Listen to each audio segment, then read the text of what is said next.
kung paano naghahari ang Diyos sa tadhana ng sangkatauhan at ng lahat ng bagay. Na uugnay na mga salita ng Diyos.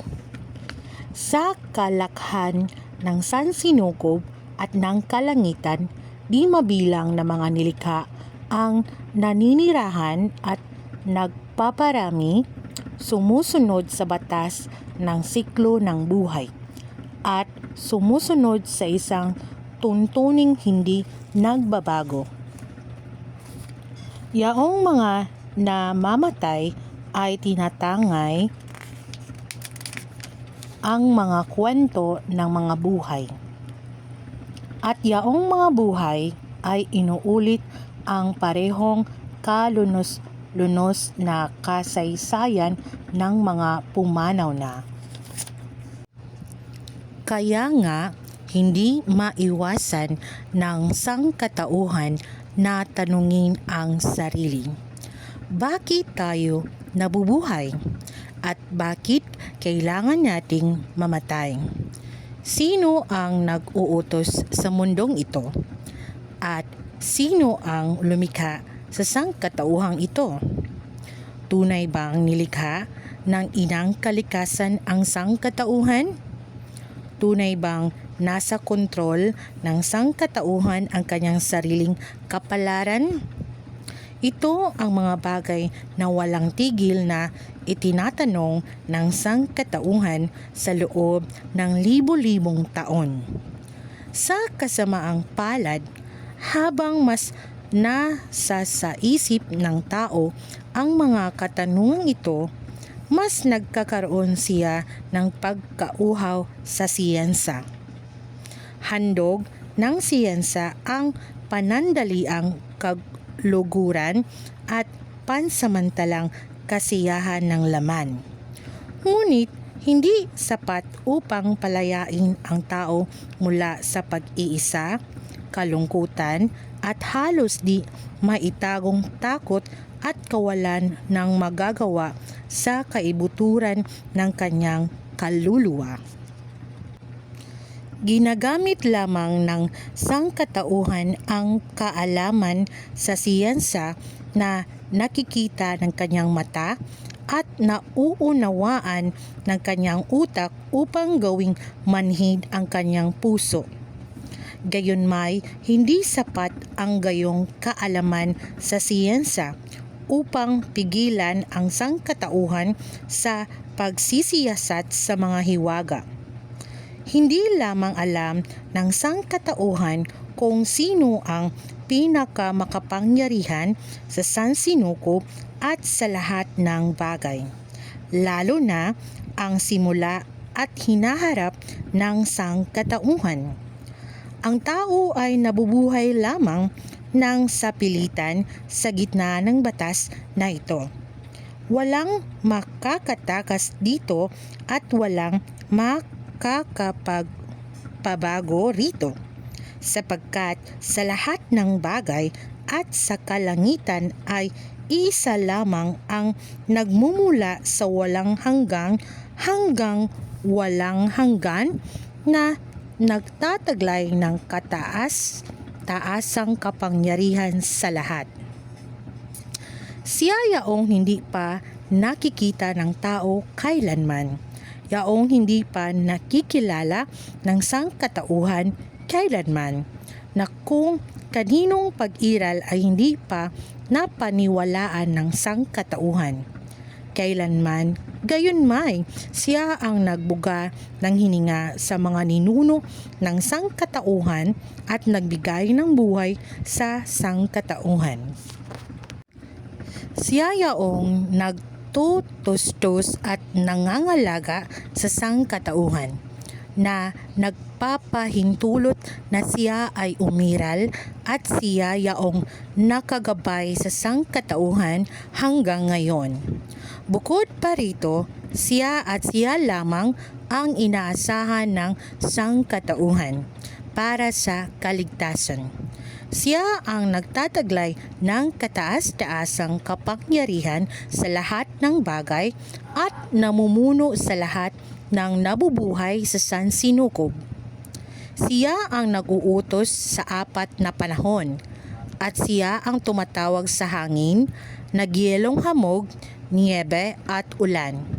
Siya ang nagdadala ng sikat ng araw sa sangkatauhan at nagpapasimula sa gabi. Siya ang naglatag ng kalangitan at lupa, na nagbibigay sa tao ng mga kabundukan, lawa at ilog at lahat ng nabubuhay roon. Ang kanyang mga gawa ay nasa lahat ng dako. Ang kanyang kapangyarihan ay nasa lahat ng dako. Ang kanyang karunungan ay nasa lahat ng dako. At ang kanyang otoridad ay nasa lahat ng dako. Bawat isa sa mga batas at tuntunin na ito ay sagisag ng kanyang mga gawa, at bawat isa ay naghahayag ng kanyang karunungan at otoridad. Sino ang hindi magpapasaklaw ng kanilang sarili sa kanyang kataas-taasang kapangyarihan? At sino ang hindi magpapasakop ng kanilang sarili sa kanyang mga plano? Lahat ng bagay ay umiiral sa ilalim ng kanyang titig, at bukod pa rito, lahat ng bagay ay nabubuhay sa ilalim ng kanyang kataas-taasang kapangyarihan.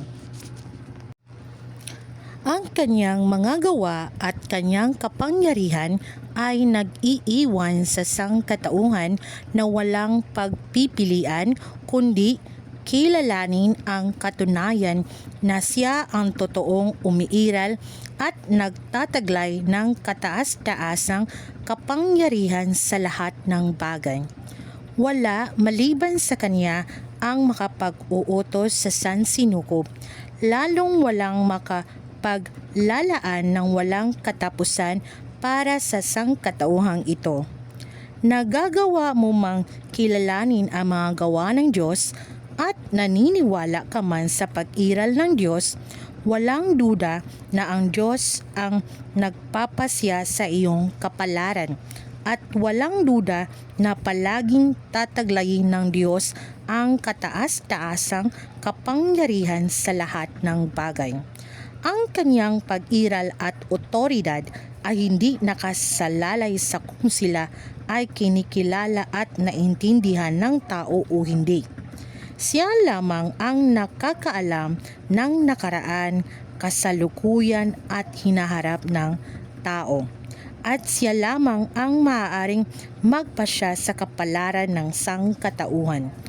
Kaya mo mang tanggapin ang katunayan na ito, hindi na magtatagal bago masaksihan ng sangkatauhan ang lahat ng ito sa kanyang sariling mga mata. At ito ang katunayan na malapit ng isagawa ng Diyos ang sangkatauhan ay nabubuhay at namamatay sa ilalim ng mga mata ng Diyos. Ang tao ay nabubuhay para sa pamamahala ng Diyos, at kapag pumikit ang kanyang mga mata sa huling pagkakataon para din sa pamamahalaang ito, kaya pumipikit ang mga ito. Ang tao ay dumarating at umaalis ng paulit-ulit, paraot parito, walang exception. Lahat ng ito ay bahagi ng kataas-taasang kapangyarihan ng Diyos at ng kanyang plano. Ang pamamahala ng Diyos ay hindi kailanman tumigil. Ito ay patuloy na sumusulong, papangyayarihin niyang malaman ng sangkatauhan ang kanyang pag-iral. Pagtiwalaan ang kanyang kataas-taasang kapangyarihan, mamasdan ang kanyang mga gawa at magbalik sa kanyang kaharian. Ito ang kanyang plano at ang gawain ng kanyang pinamamahalaan sa loob ng libo-libong taon. Ang kapalaran ng tao ay nasa kontrol ng mga kamay ng Diyos. Ikaw ay walang kakayahang kontrolin ang iyong sarili. Kahit na parating nagmamadali at nag-aabala ang tao para sa kanyang sarili, nanatili siyang walang kakayahan na kontrolin ang kanyang sarili. Kung kaya mong malaman ang iyong mga sariling pagkakataon, kung makokontrol mo ang iyong sariling kapalaran, mananatili ka pa rin bang isang nilikha? Sa madaling sabi, paano man gumagawa ang Diyos, ang lahat ng kanyang gawain ay para sa kapakanan ng tao. Ipagpalagay bilang halimbawa ang kalangitan at lupa at ang lahat ng bagay na nilikha ng Diyos upang magsilbi sa tao. Ang buwan, ang araw at ang mga bituin na ginagawa niya para sa tao. Ang mga hayop at mga halaman, ang tagsibol, tag-araw, taglagas at taglamig at iba pa. Ang lahat ay ginagawa para sa kapakanan ng pag-iral ng tao. At kaya, paano niya man kinakastigo at hinahatulan ng tao, ang lahat ng ito ay para sa kapakanan ng kaligtasan ng tao. Kahit na tinatanggal niya sa tao ang kanyang makalamang mga inaasahan, ito ay para sa kapakanan ng pagdadalisay sa tao at ang pagdadalisay sa tao ay ginagawa para manatili siyang buhay. Ang hantungan ng tao ay nasa mga kamay ng lumikha. Kaya, paano makokontrol ng tao ang kaniyang sarili? Hinahango mula sa pagpapanumbalik ng normal na buhay ng tao at pagdadala sa kanya sa isang kamangha-manghang hantungan sa ang salita ay nagpapakita sa katawang tao. Amen. Thanks be to Almighty God.